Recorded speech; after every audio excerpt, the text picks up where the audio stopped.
কাৰ্যসূচী অনুষ্ঠিত কৰা প্ৰতিষ্ঠান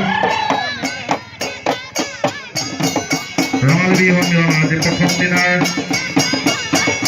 কটকৰ কাৰ্যসূচী ইতিমধ্যে আমি সমাপ্তি পথত আগবাঢ়িছোঁ।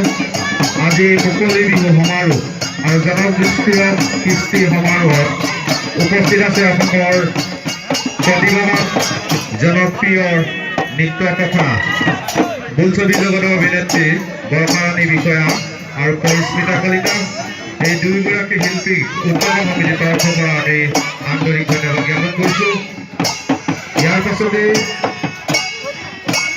আমি ধেমাজি বাছ ষ্টেণ্ড প্ৰাংগণত প্ৰথম দিনৰ সন্ধিয়া কাৰ্যসূচী আমি অনুষ্ঠিত কৰিম।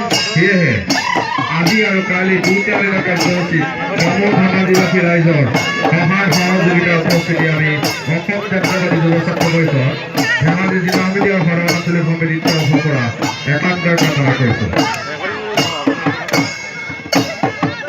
এয়া